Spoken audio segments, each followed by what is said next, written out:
Hello friends. तो आज की क्लास में हम लोग नॉन प्रोबेबिलिटी सैम्पलिंग का लास्ट फेज डिस्कस करते हैं, स्नोबॉल सैम्पलिंग। स्नोबॉल सैम्पलिंग क्या होती है और कितने प्रकार की होती है, जरा ये हम समझते हैं। तो ये हमारा एक चौथा प्रकार है स्नोबॉल सैम्पलिंग, जिसको हम हिंदी में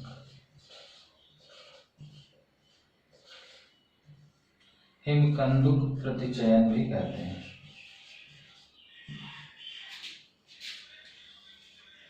तो जरा समझते हैं कि स्नोबॉल सैम्पलिंग क्या होती है। अब स्नोबॉल सैम्पलिंग को कई और नाम से जाना जाता है, पहले हम ये समझ लें। इस सैम्पलिंग को हम नेटवर्क सैम्पलिंग भी कहते हैं। दूसरा, इसे हम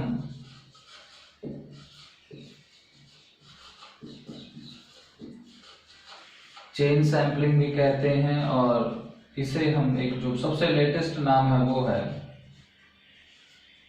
आरडीएस। मतलब हम इसको कह सकते हैं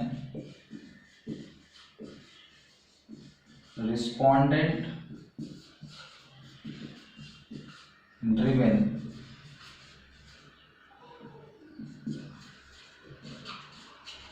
सैम्पलिंग। तो ये इसके अल्टरनेटिव नेम है इस सैम्पलिंग के। अब दूसरी बात है कि इस सैम्पलिंग का इस्तेमाल कब हम करते हैं, यानी ये यूजफुल कर रहे हैं। तो इस सैम्पलिंग का इस्तेमाल होता है for hidden population, useful for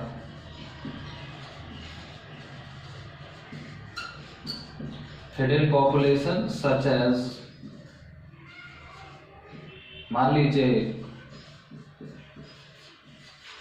6 workers पर हमारी स्टडी है, या हम कह लें कि ड्रग यूजर्स पर हमारी स्टडी है। तो क्या किसी भी सोसाइटी में ये लोग बहुत ओपन रहते हैं?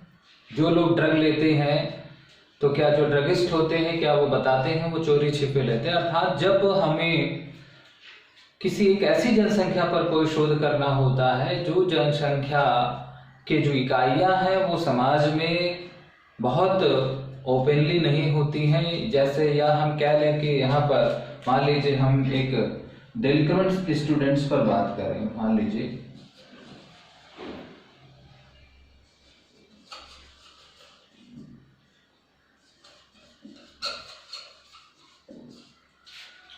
डेलिक्वेंट स्टूडेंट्स यानी जो भगोड़े विद्यार्थी हैं।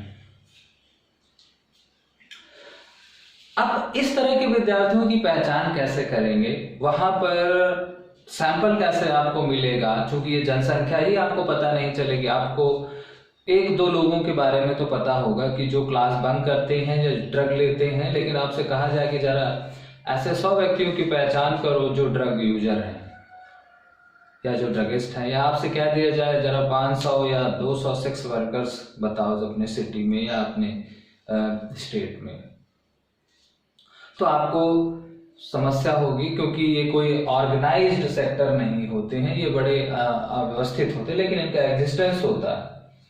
तो मान लीजिए अब इनमें से किसी पर आपको स्टडी करनी है, तो आपको केवल क्या मिलेंगे, एक दो ही पार्टिसिपेंट्स आप पहचान कर पाएंगे, लेकिन आपको तो एक रिक्वायर्ड सैंपल साइज चाहिए। तो वो सैंपल आपका कैसे पूरा होगा, तो उसकी जरा प्रक्रिया को समझते हैं। अर्थात स्नोबॉल सैंपलिंग क्या है। अब स्नोबॉल सैंपलिंग का जो इस्तेमाल करते हैं वो कहाँ करते हैं, अगर हम इसको समझ गए हैं तो जरा इस बात को इससे कोरिलेट करने की कोशिश करते हैं। स्नोबॉल शब्द जो पढ़ा है, स्नोबॉल का मतलब क्या होता है, जरा ये समझिए। इसको कहते हैं, स्नोबॉल का मतलब है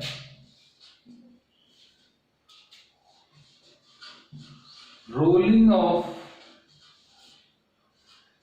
ball in a slope of snow. Rolling of ball in a slope of snow, कहने का तात्पर्य अगर कोई एक गेंद है और मान लीजिए ये क्या है, एक स्लोप है और ये क्या है, मान लीजिए ये स्नो है, यानी एक बर्फ है, ठीक है, बर्फ का स्लोप। और यहां से आप क्या करें, एक बॉल को रोल कर दें। यहां पर आपने क्या किया, बॉल को रोल कर दिया, ये बॉल को आपने रोल किया। तो जैसे जैसे ये बॉल आगे बढ़ेगी वो क्या होती जाएगी, ये बॉल अब यहाँ पर है, फिर इतनी बड़ी, फिर इतनी बड़ी, फिर इतनी बड़ी, फिर इतनी बड़ी, फिर इतनी बड़ी होती ये चली जाएगी। अर्थात जो बॉल का साइज है, क्योंकि इसके ऊपर क्या होगी, बॉल के ऊपर जो बर्फ है या बर्फ की जो लेयर है वो जमती चली जाएगी, यही होगा। तो अर्थात increasing of size of ball when we roll the ball in the slope of ice या snow, मतलब जब भी हम किसी गेंद को किसी बर्फ पर धक्का देते हैं या बर्फ पर लुढ़काते हैं तो धीरे धीरे उस बॉल की सरफेस पर जो बर्फ है या जो स्नो है उसकी लेयर चढ़ती चली जाती है, मोटी होती चली जाती है, और फिर एक स्थिति ऐसी है कि वो बर्फ जो है उस पूरे बॉल को कवर कर लेती है। और फिर भी अगर उस बॉल को हम ओवर एंड ओवर या कंटिन्यू रोल करते जाते हैं या उसको धक्का देते जाते हैं, लुढ़काते चले जाते हैं, तो धीरे धीरे उस गेंद का आकार बढ़ता चला जाता है। This is the meaning of snowball, और इसी वजह से इस सैम्पलिंग का नाम स्नोबॉल पड़ा। तो स्नोबॉल का मतलब है कि जब हम किसी गेंद को किसी बर्फ के ढालनुमा पहाड़ से लुढ़काते हैं तो धीरे धीरे उस गेंद का आकार बढ़ता चला जाता है। वास्तव में गेंद का आकार नहीं बढ़ता, लेकिन गेंद के ऊपर जो बर्फ जम जाती है, चिपक जाती है, तो वो बर्फ का चिपकना लगातार बना रहता है और धीरे धीरे एक सूक्ष्म सी गेंद एक विशालकाय गेंद के रूप में परिवर्तित हो जाती है। ठीक इसी तरह की ये सैम्पलिंग है, और इसीलिए इसको हम नेटवर्क या चैन सैम्पलिंग क्यों कहते हैं या आरडीएस क्यों कहते हैं, इसका क्लैरिफिकेशन आपको मिल जाएगा। बस आप इसका मतलब समझते रहिएगा कि स्नोबॉल का मतलब क्या है। अब इस मेथड में होता क्या है, स्नोबॉल सैम्पलिंग में क्या होता है, in this method participants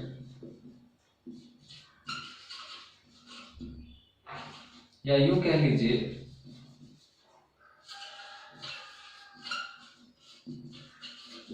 selected participants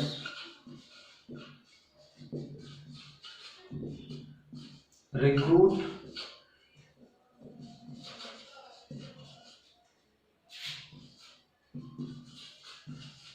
other participants।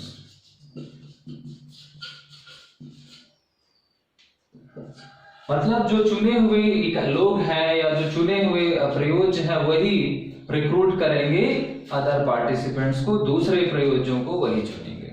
मतलब मीन्स अगर हम यहां पर बात करें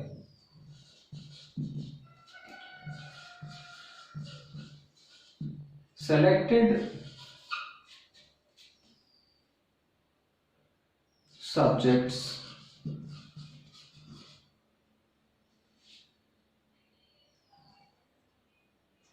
identify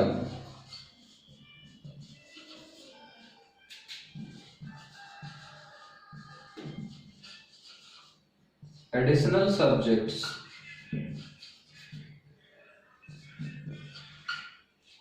for sample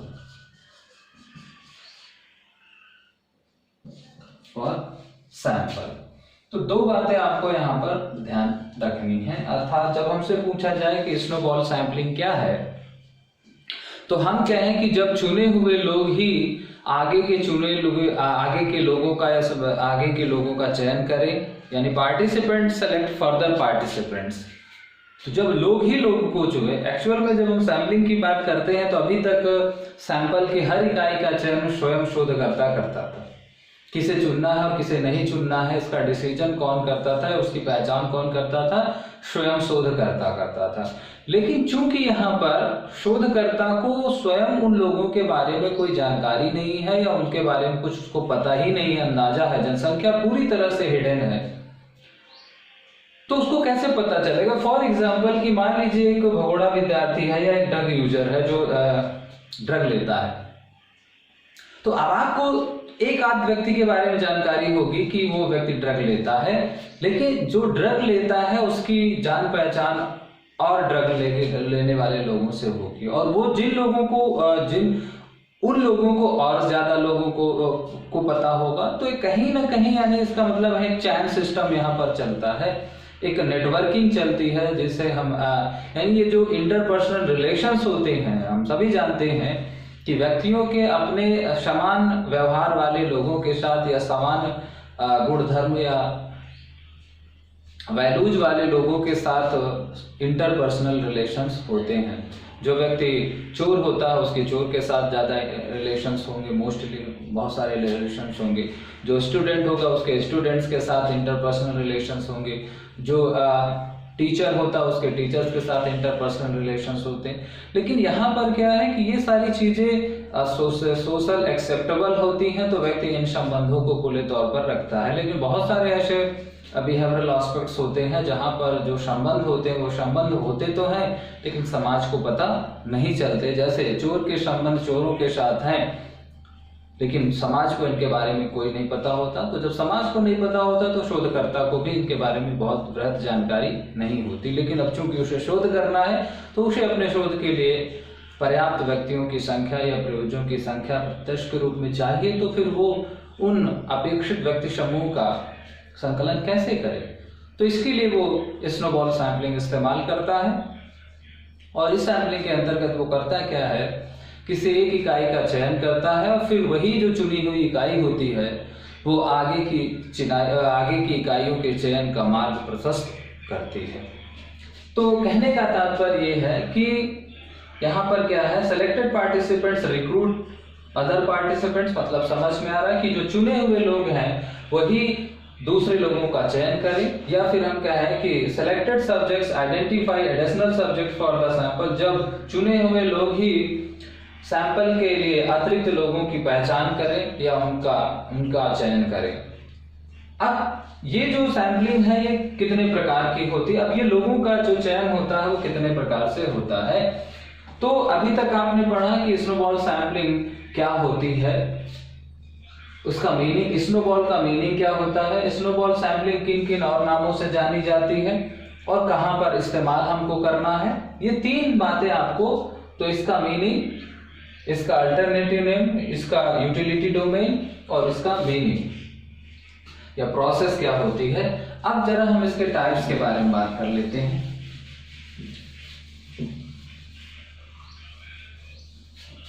तो जो स्नोबॉल सैंपलिंग है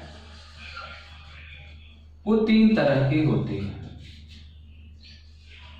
तीन तरह की है।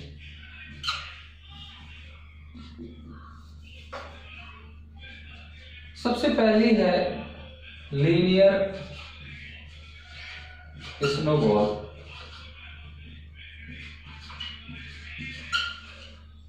सैंपलिंग, दूसरी है एक्सपोनेंशियल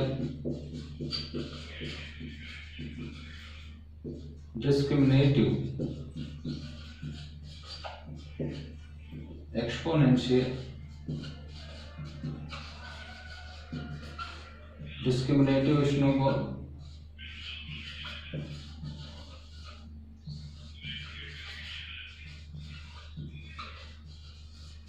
और तीसरी है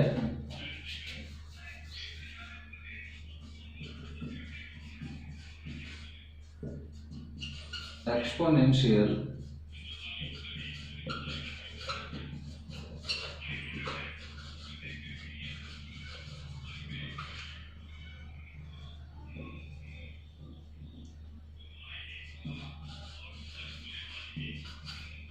नॉन डिस्क्रिमिनेटिव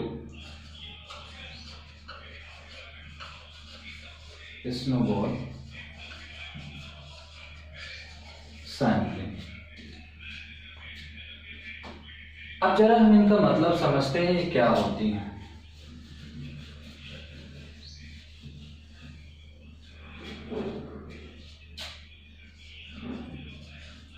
अब इसको जरा हम फिगर से समझते हैं। लीनियर स्नोबॉल सैंपलिंग का मतलब है कि जब एक सीधी रेखा में लोगों का चयन हो, कहने का तात्पर्य है कि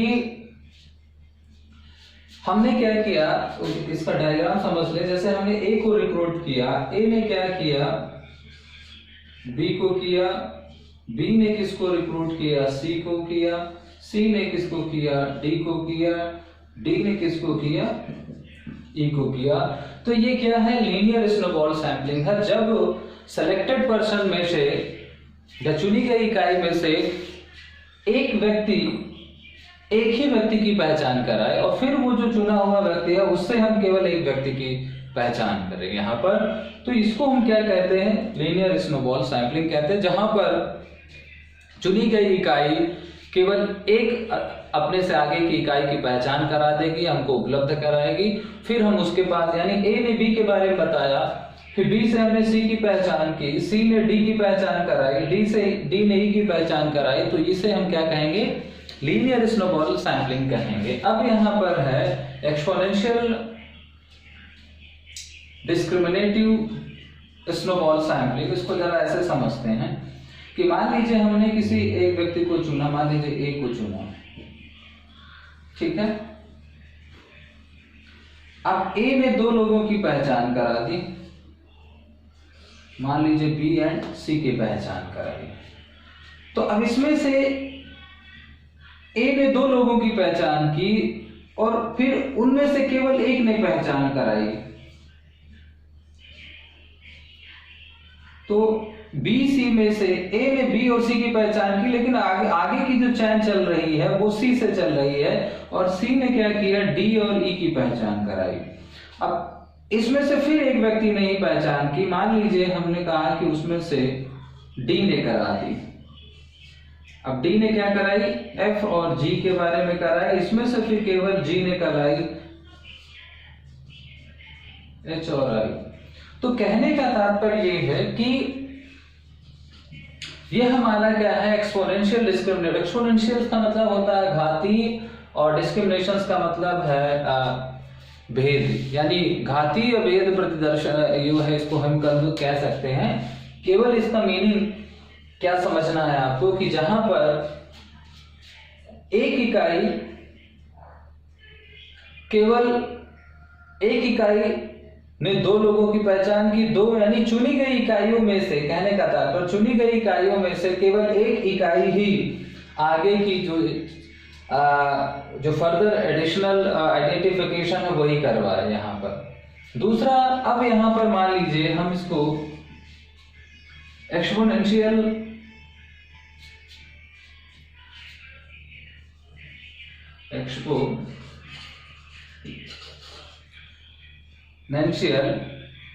नॉन डिस्क्रिमिनेटिव सैंपलिंग की बात करें तो यहां पर इसका फिगर समझिए। मान लीजिए ए ने किया और इसने बी और सी की पहचान कराई, फिर इन लोगों ने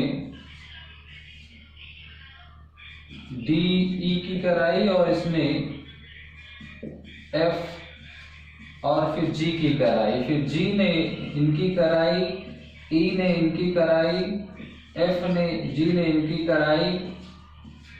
तो ये एक क्या है, यानी यहाँ पर हर व्यक्ति कुछ व्यक्तियों की आगे पहचान करा रहा है, यहाँ पर हर व्यक्ति नहीं करा रहा, हर स्तर पर कई व्यक्तियों में से केवल एक ही व्यक्ति चयन करा रहा है। तो और यहाँ पर क्या है, एक सीधी रेखा में चल रही है। तो ये तीन केस होते हैं स्नोबॉल सैंपलिंग के। अब इसको हम नेटवर्क सैंपलिंग या चैन सैंपलिंग क्यों कहते हैं वो आपको यहाँ से समझ में आ रहा होगा। और हम इसको आरडीएस क्यों कहते हैं, क्योंकि रिस्पॉन्स ही, यानी जो हमारा रिस्पॉन्डेंट या है या जो पार्टिसिपेंट्स है वो पार्टिसिपेंट से आगे की चीजों का सिलेक्शन कर रहा है। तो उसके जो अल्टरनेटिव नेम है वो समझ में आ गए। और 3 क्या केसेस होते हैं कि जब हम केवल एक ही व्यक्ति को उपलब्ध कराएगा तो हमको लीनियर स्नोबॉल कहेंगे। जब चुने गए व्यक्तियों में से केवल एक व्यक्ति ही उस चैन को आगे बढ़ाएगा तो हम उसको एक्सपोनेंशियल डिस्क्रिमिनेटिव कहेंगे। जब चुने गए व्यक्ति में से हर व्यक्ति आगे के व्यक्तियों की पहचान करेगा या चैन को आगे कंटिन्यू करेगा तो हम उसको exponential non discriminative snowball sampling कहेंगे। तो स्नोबॉल सैंपलिंग समझ में आई क्या है, कहां पर इस्तेमाल करते हैं और किस तरीके से ऑपरेट होती है। इसके 3 केसेस होते हैं, एक लीनियर केस, एक एक्सपोनेंशियल डिस्क्रिमिनेटिव और एक एक्सपोनेंशियल नॉन डिस्क्रिमिनेटिव केस होता है। ज्यादातर हम इस केस का ही इस्तेमाल करते हैं या पाया जाता है, लेकिन कभी कभी जब बहुत ज्यादा कॉम्प्लिकेशंस होती है, पॉपुलेशन एकदम हिडन होती है, तब फिर हमें लीनियर स्नोबॉल सैंपलिंग पर ही काम करना होता है। तो ये था हमारा हिमकंदुक प्रतिदर्शन या प्रतिचयन। अब इसके बाद एक और महत्वपूर्ण सैंपलिंग की चर्चा करते हैं, थ्योरेटिकल सैंपलिंग। हालांकि ये बहुत पॉपुलर नाम नहीं है, लेकिन इसको आपको समझना है क्या होती है। तो एक मेथड हम लोग यहाँ पर डिस्कस करते हैं 5th नंबर पर, थ्योरेटिकल सैंपलिंग।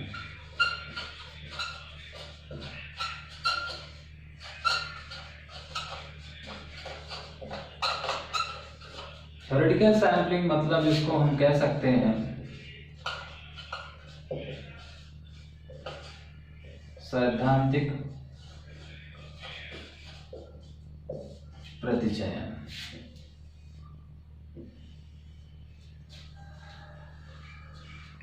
अब इस सैंपलिंग का नाम आप में से बहुत सारे लोगों ने पहली बार दफा सुना होगा या सुन रहे होंगे, या कुछ लोग थोड़ा बहुत इसके बारे में जानते होंगे।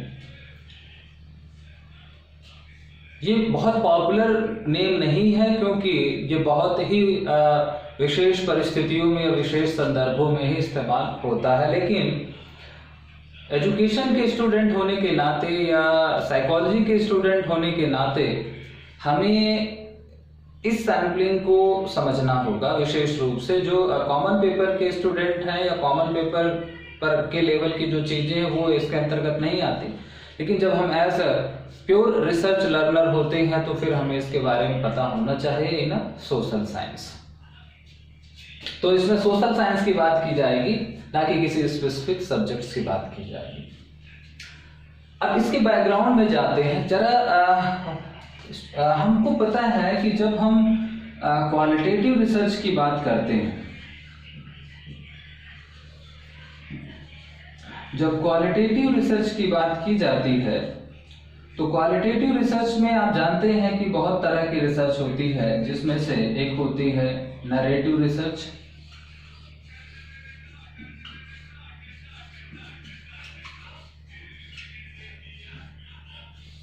ग्राउंडेड थ्योरी रिसर्च, एथनोग्राफिक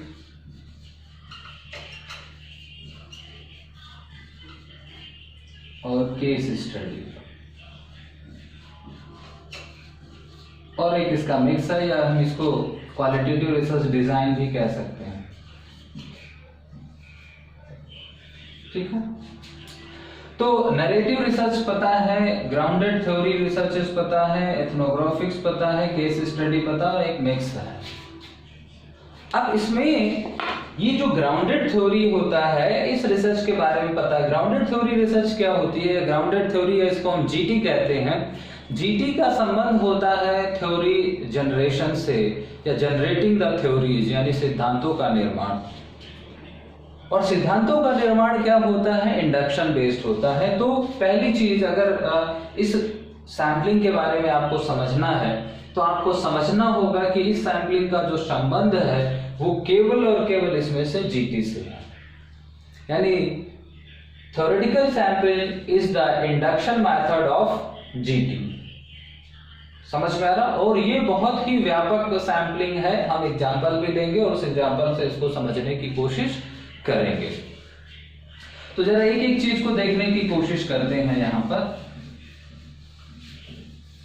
पहली चीज, इसके बारे में अगर हमें समझनी है तो हम कहेंगे कि this method only used in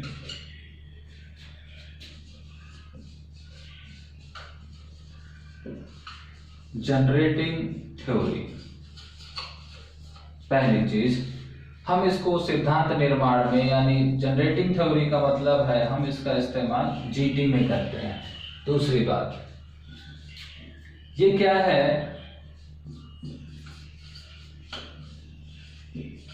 inductive method of GT है, यानी जीटी का ये एक आगमन विधि है। अब जरा इस मेथड्स के बारे में बात करते हैं, ये मेथड है क्या। तो अगर हमसे कोई व्यक्ति कहे कि थ्योरेटिकल सैंपलिंग क्या है, तो हम कहेंगे कि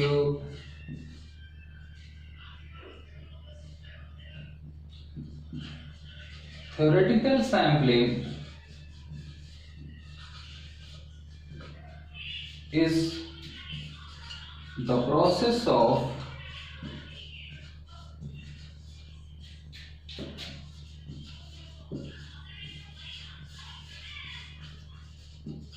data collection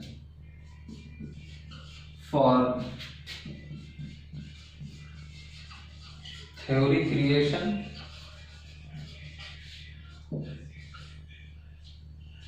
through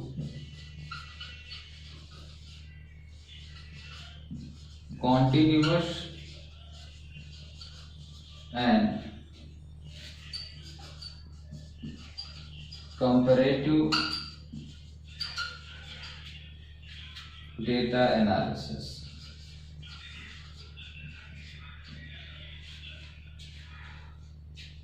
This is a meaning।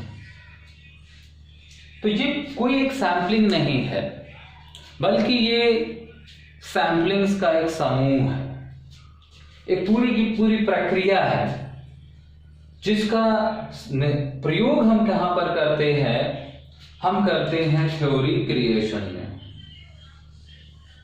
अब आपको पता है कि थ्योरी का जो क्रिएशन है या जो उसका निर्माण है या फॉर्मुलेशन है, वो बहुत ही एक कॉम्प्लेक्स प्रोसेस है और बहुत टाइम टेकिंग प्रोसेस है या कठिन प्रक्रिया है। बहुत आसान काम नहीं है सिद्धांतों का निर्माण करना। तो ये जो पूरी की पूरी सैम्पलिंग है, थ्योरेटिकल सैम्पलिंग, इसके नाम से ही पता चला, क्योंकि इस थ्योरेटिकल सैम्पलिंग का जो हम इस्तेमाल करते हैं वो थ्योरी फॉर्मुलेशन में करते हैं। अर्थात theoretical sampling is related to theoretical formulation या थ्योरी बिल्डिंग कह लीजिए या थ्योरी क्रिएशन कह लीजिए। अब थ्योरी क्रिएशन एक सैंपल से नहीं हो जाता, और थ्योरी क्रिएशन केवल एक बार के सैंपलिंग से नहीं हो जाता या सेम साइज के सैंपल से नहीं हो जाता। जब हम थ्योरी बनाते हैं तो हम मल्टीपल सैंपल्स लेते हैं, और वो जो मल्टीपल सैंपल्स होते हैं वो हेट्रोजीनियस डायमेंशंस के होते हैं या डेविएंट वेरिएबल्स पर होते हैं, और फिर वो सैंपल साइज भी कांस्टेंट नहीं रहता, बल्कि सैंपल साइज बदलता रहता। उदाहरण के तौर पर मान लीजिए हम आज की एक प्रॉब्लम वैक्सीनेशंस के बारे में मान लें, कोविड या कोरोना वैक्सीन के बारे में बात कर लें, कोविड-19 वैक्सीन के बारे में बात कर लें। कहीं ना कहीं एक वैक्सीन बनाना है, एक सिद्धांत ही विकसित करना है, क्योंकि वो फॉर्मूला हमको चाहिए, और तो वो थ्योरी ही होगा कोई ना कोई। तो ये जो वैक्सीनेशन चल रहा होगा या जो रिसर्च चल रही है, जैसे आप न्यूज में देखते पढ़ते हैं, ये किस तरीके से डॉक्टर्स या एक्सपर्ट इस रिसर्च को परफॉर्म कर रहे हैं। कभी इसके बारे में सोचा, मूल पर जाए जरा, कभी चिंतन किया? आप कहेंगे कि नहीं, सबसे पहले तो उन्होंने बंदरों पर किया या जीवों पर किया, फिर इंसान पर ट्रायल कर रहे हैं। ठीक है, बिल्कुल सही बात है, लेकिन हम बंदरों को छोड़ दें, जानवरों को छोड़ दें, सीधे इंसानों के बारे में बात करें। इंसानों पर ट्रायल उन्होंने कैसे शुरू किया होगा या कैसे करेंगे? इसीलिए तो टाइम टेकिंग है, कह रहे हैं ना लोग कि 1 वर्ष लग जाएगा, 2 वर्ष लग जाएगा वैक्सीन को आने में। तो ये जो 1 वर्ष 2 वर्ष लग जाएगा, आपको लग रहा होगा कि क्यों इतना समय लग रहा है, तुरंत इंसान पर टेस्ट कर लेना चाहिए। तो आज जरा हम इस सैंपलिंग को भी समझेंगे और ये भी समझेंगे कि ये जो कोरोना वैक्सीन के डेवलपमेंट में इतना ज्यादा समय की एक बात कही जा रही है, वो क्यों है, क्या उसका आधार है। तो मान लीजिए कि जब कोरोना वैक्सीन का बंदर पर ट्रायल किया गया और बंदर पर उसका एक सफल या पॉजिटिव रिजल्ट्स मिला, ठीक है। तो अब जब वैज्ञानिक है तो उन्होंने क्या किया होगा, उन्होंने एक ह्यूमन सैंपल लिया होगा, ठीक है। मान लीजिए वो ह्यूमन सैंपल क्या है, 2 से 10 लोगों का लिया, वो मान लीजिए मेल ले लिया, ठीक है। और दूसरे ग्रुप में 2 से 10 लोग रखे और इनको फीमेल रख दिया, इन पर ट्रायल किया होगा, ठीक है।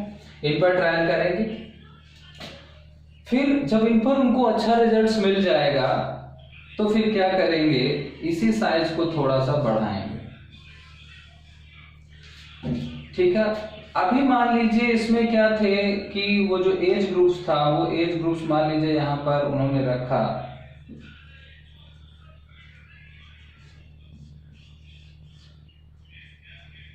मान लीजिए 40 से 60 वर्ष के लोगों को उन्होंने रखा था। अब यहाँ पर उन्होंने लोगों का दायरा क्या बनाया, मान लीजिए यहाँ पर अब उन्होंने दायरा कर दिया 100 लोगों का, यानी 100 मेल एंड 100 फीमेल। और अब इसमें क्या है, उम्र का दायरा उन्होंने बढ़ाया, थोड़ा सा सैंपल साइज बढ़ाया, फिर इन पर टेस्ट किया, इन पर भी अगर उसको पॉजिटिव रिजल्ट्स मिलेगा तो फिर क्या करेंगे, वो अपने सैंपल को और बढ़ाएंगे और यहाँ पर और भी डायमेंशंस को लेंगे कि मान लीजिए यहाँ पर उन्होंने यूरोप के लोगों को लिया, तो अब इसमें यहाँ पर यूरोप, फिर यहाँ पर आकर के एशिया के लोगों का भी उन्होंने सैंपल लिया, ताकि एक ऐसी वैक्सीन बन सके जो पूरे विश्व के लिए कल्याणकारी हो। फिर उन्होंने उस चीज को और आगे बढ़ाया और फिर यहाँ पर आते आते यहाँ पर उन्होंने मान लीजिए कि 0 से लेकर के 75 वर्ष तक के लोगों को उन्होंने ले लिया और हर तरह के लोगों को लिया। और मान लीजिए यहाँ पर आते आते अब उनका जो सैंपल है, मान लीजिए 1000 का सैंपल हो गया। तो इनको वो वैक्सीन देना, फिर उन पर उसके इफेक्ट को देखना और फिर रिजल्ट्स निकालना और फिर उन रिजल्ट्स के आधार पर जो डायमेंशन है स्टडी के, उनको बढ़ा लेना धीरे धीरे। जैसे जैसे हम सफलता प्राप्त कर रहे हैं वैसे वैसे हम क्या कर रहे हैं, अपने अध्ययन के जो सीमाएं हैं या स्टडी की डायमेंशंस हैं उनको हम बढ़ाते चले जा रहे हैं। और जब हमने देखा कि हमारी जो जरूरत है उस जरूरत का हर पैरामीटर हमने अपने रिसर्च में कंसीडर कर लिया है और तब भी वो वैक्सीन हमको पॉजिटिव रिजल्ट दे रही है, तब हम कहेंगे कि हमने एक वैक्सीन बना ली है और अब इसका इस्तेमाल किसी भी उम्र के लोगों पर किया जा सकता है। यहाँ पर बहुत सारी चीजें हो सकती है कि वैक्सीन की कितनी डोज देनी है, कितने ग्राम देनी है, इनको कितना दिया, तो ना जाने कितने वो सैंपल बनाते हैं। यानी यहाँ पर जो है choosing the multiple cases as a theory, वो हो सकता है इसको डिजाइन करने का कोई तरीका अलग भी हो सकता है कि मान लीजिए वो बच्चों का सैंपल अलग लिया है, किशोरों का सैंपल अलग स्टडी कर रहे हैं, वयस्कों का सैंपल अलग है, वृद्धों का सैंपल अलग है, महिलाओं का सैंपल अलग है, पुरुषों का सैंपल अलग है। तो बहुत सारे सैंपल है, लेकिन यहाँ पर वो सैंपल जो है वो कांस्टेंट नहीं है, बल्कि वो जो सैंपल की मात्रा है वो धीरे धीरे परिवर्तित होती जा रही है या चेंज होती जा रही है। तो अंत में यहाँ पर क्या है, ये जब करते करते हैं तो अंत में हमको क्या मिला, थ्योरी मिलेगा यहाँ पर। तो वही चीज समझ में आनी चाहिए कि this is the process of data collection for theory creation through continuous and comparative data analysis. Continuous and comparative दो चीजें हैं, क्योंकि हम थ्योरी को केवल एक नैरो रेफरेंस में नहीं लेते हैं। थ्योरी वही होती है जो सामान्यतः सभी परिस्थितियों में लागू होती है। तो हम यहाँ पर क्या कर रहे हैं, कंपेयर कर रहे हैं और कॉन्टिन्यूअस कर रहे हैं, चीजें लगातार है, तो अध्ययन एक बार में पूरा नहीं हो रहा है। केवल एक बार के ऑब्जर्वेशन पर थ्योरी नहीं बन जाती है, या केवल एक सिंगल सैंपल के ऑब्जर्वेशन से थ्योरी नहीं बनती है। थ्योरी बनाने के लिए या थ्योरी क्रिएशंस के लिए क्वालिटेटिव रिसर्च के अंतर्गत हमको n नंबर ऑफ सैंपल्स चाहिए होते हैं, और वो n नंबर ऑफ सैंपल्स जो होते हैं वो अलग अलग डायमेंशंस के होंगे। यानी एक डेविएंट डायमेंशंस होगा, एक बिखरा हुआ, या हम कह लीजिए कि हेट्रोजीनियस होगा। ठीक है, तो डेविएंट केसेस होंगे या हेट्रोजीनियस होंगे, अलग अलग तरह के हम केसेस लेंगे। और दूसरा, इसमें जो सैंपल साइज है वो सैंपल साइज कांस्टेंट नहीं रहता, बल्कि सैंपल साइज इंक्रीज भी कर सकता है और डिक्रीज भी कर सकता है, ध्यान रखें। अब अभी तो हमने यहाँ पर क्या है, एक इंक्रीजिंग के बारे में बात की। अब जरा इसी दूसरे केस को यहाँ पर समझें कि कैसे यहाँ पर सैंपल साइज बढ़ सकता है या छोटा हो सकता है। तो यानी यहाँ पर है कि कोई बात हमने जर्नल रेफरेंस में थी और फिर उसको स्पेसिफिक बनाया, तो वो क्या कहलाएगा, यानी हम यहाँ पर इंडक्शंस की बात कर रहे हैं, तो उस मेथड को हम छोड़ देते हैं क्योंकि एग्जांपल आपको समझ में आ रहा होगा। लेकिन अब अगर अब तक की चर्चा से इस सैंपलिंग के हम की पॉइंट्स निकालें तो क्या की पॉइंट्स निकल करके आएंगे? की पॉइंट्स क्या निकल करके आएंगे? पहला है चूजिंग मल्टीपल केसेस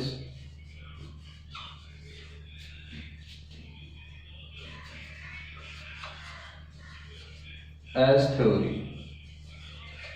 हमने कहा ना कि हमें कैसा मल्टीपल केसेस का मतलब, हमने यहाँ पर चाइल्ड भी लिए, मेल भी लिया, फीमेल भी लिया। चाइल्ड में भी हमने क्या किया, मेल फीमेल लिया। फिर हमने यहाँ पर इन्फेंट भी लिए, फिर हमने एडोलेसेंस को भी लिया, एडल्ट को भी लिया और सेंसस को भी लिया। और हर जगह हम मेल फीमेल दोनों को लेकर के आ रहे हैं।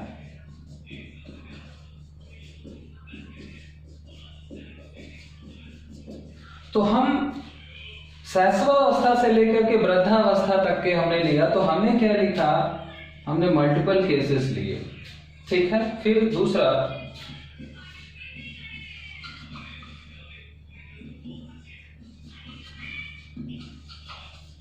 Choosing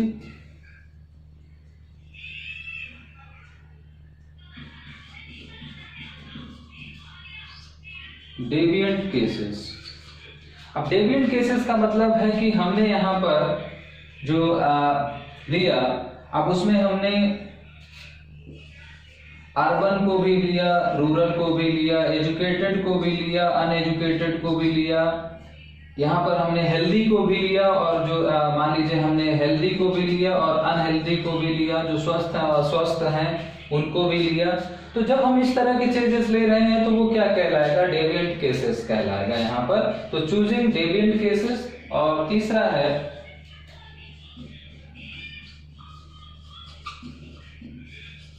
increasing the sample size during study. अध्ययन के समय या अध्ययन के दौरान जो सैंपल साइज है वो क्या करता है, बढ़ता चला जाता है। तो ये है हमारा इस थ्योरेटिकल सैंपलिंग का की पॉइंट्स। तो अब जो थ्योरेटिकल सैंपलिंग का संबंध है वो ग्राउंडेड थ्योरी से है क्वालिटेटिव रिसर्च के, अर्थात इसका इस्तेमाल हम कब करते हैं, केवल और केवल level only use to generating theory, जब हमें कोई सिद्धांत का निर्माण करना होता है। इस बात का ध्यान रखिएगा। दूसरा ये क्या है, इंडक्टिव मेथड। क्योंकि इंडक्टिव मेथड आगमन विधि क्यों है, क्योंकि हमने कहा कि हमें सिद्धांत का निर्माण करना और सिद्धांत आगमन पर या इंडक्शन बेस्ड ही होते हैं। अब इसका ये मीनिंग है, और उस मीनिंग को कैसे समझेंगे, उसका जो हमने एग्जाम्पल लिया, और एग्जाम्पल के बाद उस एग्जाम्पल को समझने में जो मुख्य मुख्य बातें निकल करके आई वो क्या है, वो आपके सामने यहाँ पर मेंशन है। तो अगर हमसे कोई व्यक्ति पूछे कि भाई सैद्धांतिक प्रतिचयन क्या है, तो हम कहेंगे सैद्धांतिक प्रतिचयन ग्राउंडेड थ्योरी का एक मेथड है। दूसरी बात, इस मेथड का इस्तेमाल केवल और केवल सिद्धांतों के निर्माण के परिप्रेक्ष्य में ही होता है।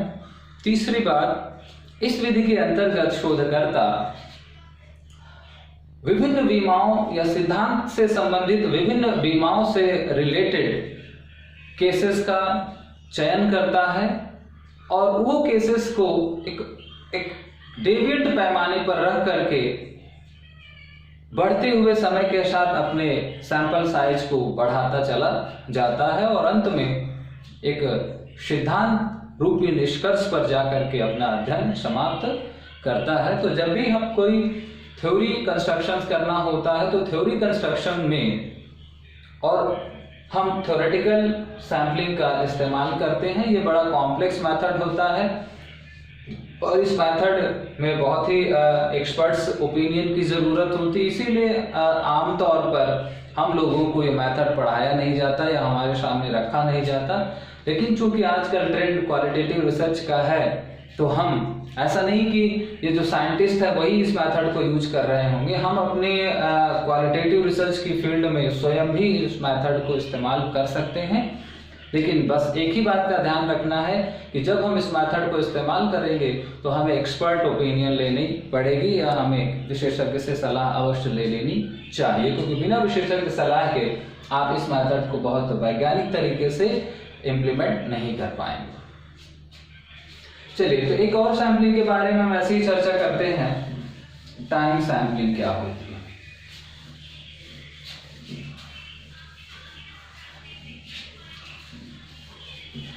ये भी कॉन्सेप्ट कई दफा हमारे सामने आता है लेकिन हम इसको समझ नहीं पाते हैं।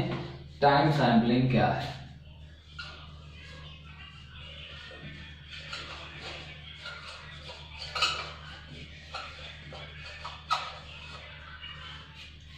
इसको हम समय प्रतिचयन कहते हैं।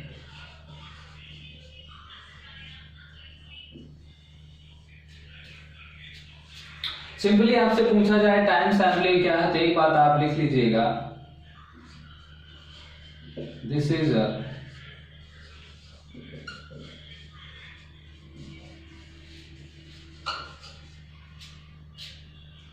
डायरेक्ट मेथड ऑफ, या हम कह सकते हैं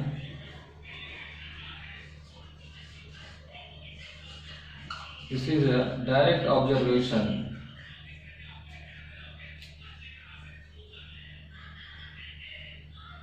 हमें यहां पर यह कह सकते हैं कि this is a direct observation method of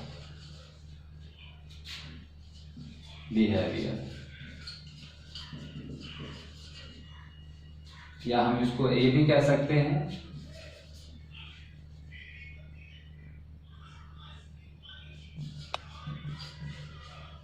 direct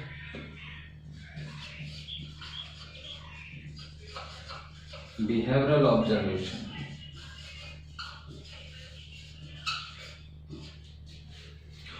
अर्थात सीधे तौर पर या सीधे व्यक्ति के अध्ययन व्यवहार का निरीक्षण या अवलोकन करना इन ए स्पेसिफिक टाइम। तो जब भी हम किसी एक डेफिनेट टाइम पर या एक निश्चित समय में एक फिक्स अमाउंट ऑफ टाइम में किसी भी व्यक्ति के व्यवहार का एक प्रत्यक्ष अवलोकन करते हैं तो उसे ही हम टाइम सैम्पलिंग कहते हैं। अब इसका जो मीनिंग है वो एग्जाम्पल से समझिए। एग्जाम्पल लेते हैं फिर इसका मीनिंग हम लोग समझते हैं। एग्जाम्पल की बात करते हैं। मान लीजिए यहां पर प्रॉब्लम है, study the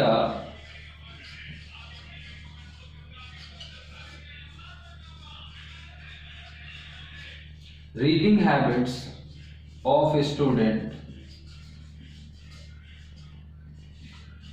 in 2-hour session। मान लीजिए ये हमारी प्रॉब्लम है। तो 2 आवर का सेशन है जिसमें व्यक्ति को क्या अध्ययन करना है, रीडिंग हैबिट्स के बारे में पढ़ना है, जानना है स्टूडेंट्स की। तो अब वो कैसे अध्ययन करेगा, तो वो क्या करेगा, यहाँ पर अब लगातार तो 2 घंटे नहीं रखेगा, तो वो क्या करता है,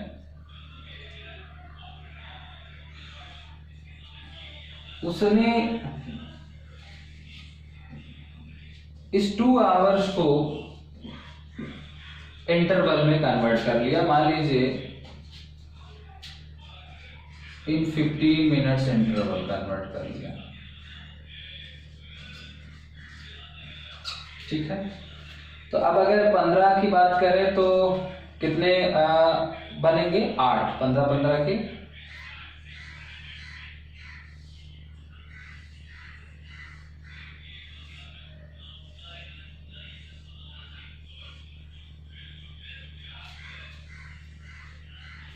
तो मान लीजिए यहां पर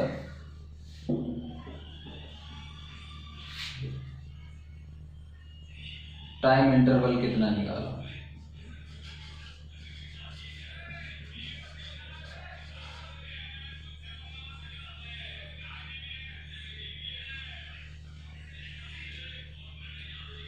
एक, 2, 3, 4, 5, 6, 7, 8।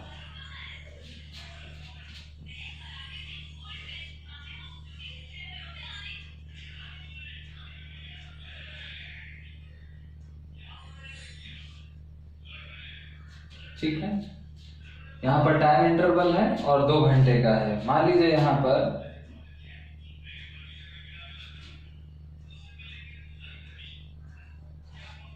जो उसने टाइम डिसाइड किया है वो मान लीजिए 2 PM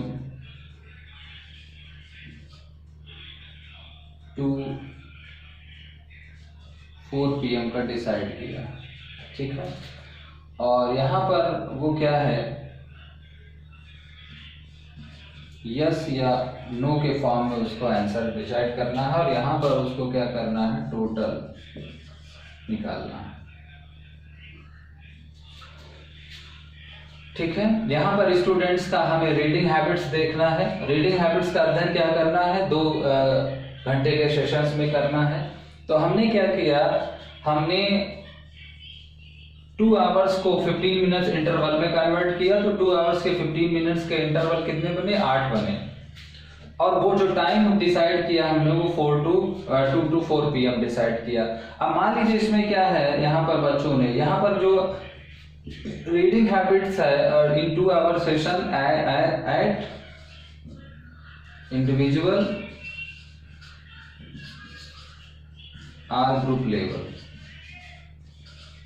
बच्चों की रीडिंग हैबिट्स हमें इंडिविजुअल या ग्रुप लेवल पर देख, तो हमने कहा कि भाई यहाँ पर क्या है, पढ़ा उन्होंने, यहाँ पर क्या किया, पढ़ा, यहाँ पर उन्होंने नहीं पढ़ा, यहाँ पर उन्होंने नहीं पढ़ा, यहाँ पर हम डायरेक्ट ऑब्जर्वेशन कर रहे हैं, यहाँ पर उन लोगों ने पढ़ा, यहाँ पर क्या किया, नहीं पढ़ा, यहाँ पर उन्होंने पढ़ा।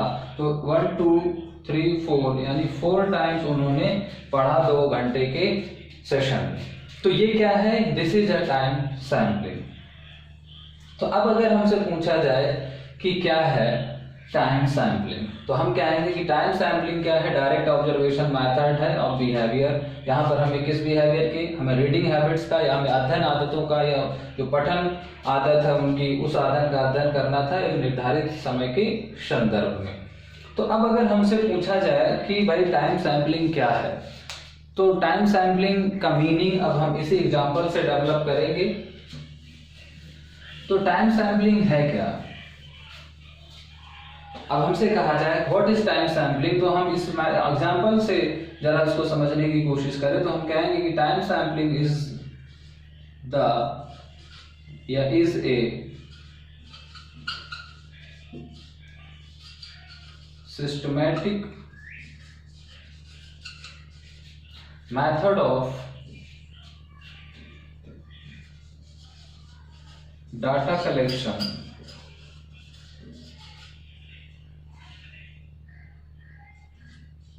in real time watching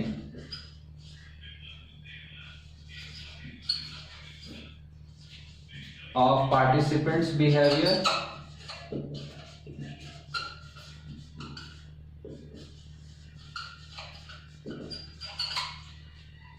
in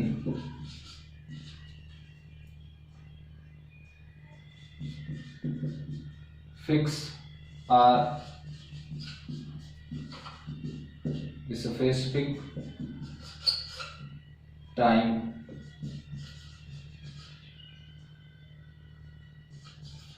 period. तो कहने का तात्पर्य है यहां पर स्पेसिफिक टाइम पीरियड सिस्टमैटिक क्यों? क्योंकि हमने इसको एक टाइम इंटरवल दिया। फिर दूसरा ये डाटा कलेक्शन है, क्या है? वॉचिंग ऑफ पार्टिसिपेंट, एक real time watching participants behaviour, मतलब हम प्रत्यक्षतः उनके व्यवहार का अवलोकन करते हैं, प्रत्यक्ष रूप से उनके व्यवहार का अवलोकन करते हैं इन अ स्पेसिफिक टाइम पीरियड, एक विशेष निर्धारित समय के परिप्रेक्ष्य में। अब ये समय जो है, ये समय कम ज्यादा भी हो सकता है। मान लीजिए जब हम एबनॉर्मल हमारी कोई स्टडी होती है, कोई क्वालिटेटिव स्टडी करनी है और हमारा जो सैंपल है वो एबनॉर्मल पर्सन्स है, मान लीजिए हम साइकोसिस या साइकोन्यूरोसिस या मानसिक रोगियों पर अध्ययन कर रहे हैं उदाहरण के तौर पर, तो जो मानसिक रोगी हैं तो उन मानसिक रोगियों के साथ क्या है, उनके व्यवहार का आपको प्रत्यक्ष अवलोकन करना होता है।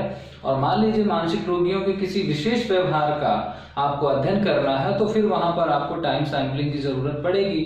जैसे हम केस स्टडी जब करते हैं मोस्टली, तो केस स्टडी में यह मेथड बहुत इस्तेमाल होता है। हालांकि इसको लेकर के एक टाइम सीरीज डिजाइन भी बनती है। तो जब भी हमें एक व्यक्ति के किसी भी व्यवहार का एक निश्चित समय तक प्रत्यक्ष अवलोकन करना होता है अध्ययन के परिप्रेक्ष्य में, और वो कोई भी रिसर्च हो सकती है, लेकिन अगर रिसर्च में हम किसी भी व्यक्ति के किसी विशेष व्यवहार का हमें प्रत्यक्ष अवलोकन करना है एक निश्चित समय के संदर्भ में या निश्चित समय तक, तो फिर हम टाइम सैंपलिंग का इस्तेमाल करेंगे। और टाइम सैंपलिंग में यहाँ पर जरूरी नहीं कि 15 मिनट हो, आप 30-30 मिनट का, मान लीजिए 24 घंटा होता तो हम 1-1 घंटे का स्लॉट बनाते, और फिर इस तरीके से एक रिकॉर्डिंग करते हैं। यहाँ पर एक चेकलिस्ट या टेबल बना करके रखते हैं जब हम उस व्यक्ति के व्यवहार का प्रत्यक्ष अवलोकन करते हैं, और उस अवलोकन के समय हम अपनी रीडिंग्स को लिखते चले, जैसे जैसे हमने वहां पर अवलोकन किया व्यक्ति के व्यवहार का, हम उस व्यवहार के जो रीडिंग है उसको लिखते जाते हैं। कुछ इस तरह, जरूरी नहीं कि ये टेबल ऐसे बने, आप इसको किसी भी तरीके से बना सकते हैं। बस ध्यान रहे कि आपको जो भी रिलेवेंट इंफॉर्मेशन चाहिए और आपने जो भी आपका निर्धारित या जो आपका एक फिक्स टाइम पीरियड है, वो टाइम पीरियड कुछ भी हो सकता है, उस टाइम पीरियड को सिस्टमेटिकली आप कितने में डाइवर्ट करना चाहते हैं या डिवाइड करना चाहते हैं, ये आपका स्वविवेक हो सकता है। और उसकी जो डॉक्यूमेंटेशन है या जो उसकी रीडिंग है, जो है उसका रिकॉर्डिंग प्रोफार्मा है, या जो डेटा कोडिंग आपको करनी है, वो डेटा कोडिंग आपको किस प्रकार करनी है, ये भी आपका स्वयं का निर्णय होगा। तो यहाँ पर ये सारी चीजें फिक्स नहीं है। फिक्स क्या है यहाँ पर? तो अगर इस मेथड का हम की पॉइंट्स निकाल करके लाएं अब तक, तो हमको क्या समझ में आएगा? पहली चीज जो, अगर हम इस मेथड्स के की पॉइंट्स के बारे में बात करें, चूंकि इसमें भी कई सारे काम होते हैं, तो पहला पॉइंट है यहां पर कि डायरेक्ट ऑब्जर्वेशन होगा।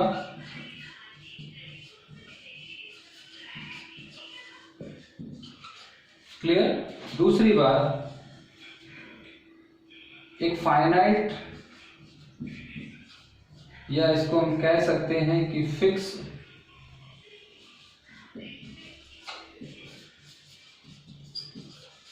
टाइम पीरियड होगा। दूसरा, स्पेसिफिक बिहेवियरल ट्रेट्स होगा।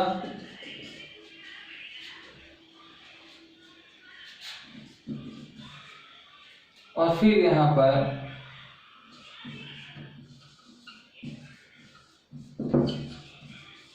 टाइम इंटरवल होंगे, और इस टाइम इंटरवल को एस्टिमेट करे कौन करेगा? Estimated by researcher. इसका जो निर्धारण है वो रिसर्चर खुद करता है।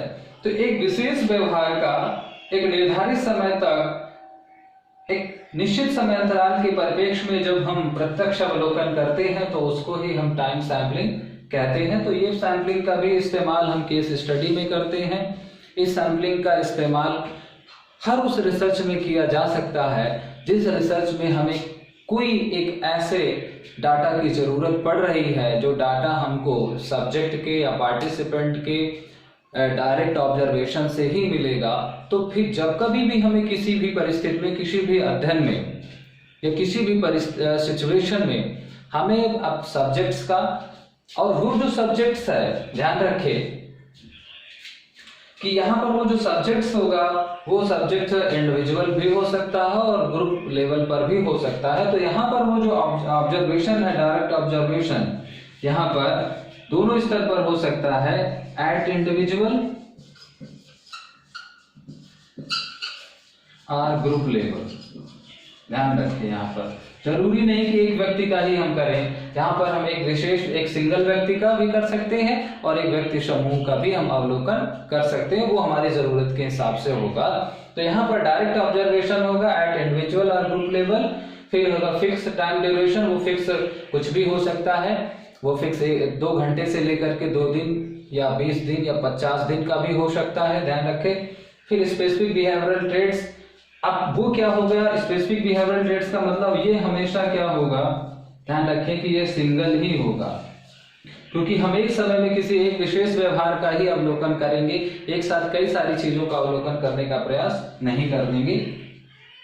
कभी कभी हम इसको 2-3 तक ले सकते हैं, वो तो अपने रिसर्चर की कैपेसिटी पर निर्भर करता है कि वो कितनी चीजों को एक साथ मैनेज कर सकता है। और फिर वो इंटरवल भी हो सकता है ताकि वो जो कंपैरिजन है, ताकि उस बिहेवियर के अंदर की जो कैरेक्टरिस्टिक्स है, जो बिहेवियर का पैटर्न है, हम उसको आइडेंटिफाई कर सकें। तो हम इंटरवल क्यों बनाते हैं? यहाँ पर हम इंटरवल इसलिए बनाते हैं ताकि वो जो स्पेसिफिक बिहेवियरल ट्रेड्स है उसका हमें पैटर्न पता चले। तो ये टाइम इंटरवल की जरूरत क्या होती है यहाँ पर? ये होता है to identify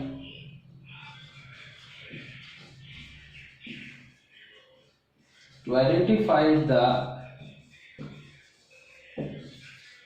pattern of observed behaviour. तो जो अवलोकित व्यवहार या जिस व्यवहार का हम अवलोकन कर रहे हैं उस व्यवहार का हम पैटर्न पता कर सके, इसलिए हम उस टाइम को, ये जो फिक्स टाइम है, हम उसको इंटरवल में कन्वर्ट करते हैं।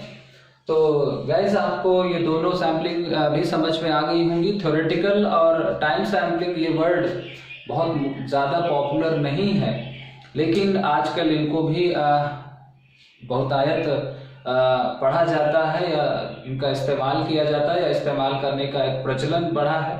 और एग्जाम में भी ये कॉन्सेप्ट कभी कभी आ जाते हैं, तब हमें इनके बारे में बिल्कुल पता नहीं होता, तो फिर हमें बहुत प्रॉब्लम फेस करनी पड़ती है। तो एक बहुत डीप में तो इनके बारे में हम लोगों ने चर्चा नहीं की है, लेकिन एक प्राइमरी डिस्कशन हम लोगों ने किया है ताकि अगर एग्जाम में ये टर्म पूछे जाए तो कुछ ना कुछ हमारे पास एक लॉजिक रहे, कुछ ना कुछ हमारे पास बेस रहे इस टॉपिक से या इन कॉन्सेप्ट से रिलेटेड क्वेरीज को या प्रॉब्लम्स को सॉल्व करने के संदर्भ में।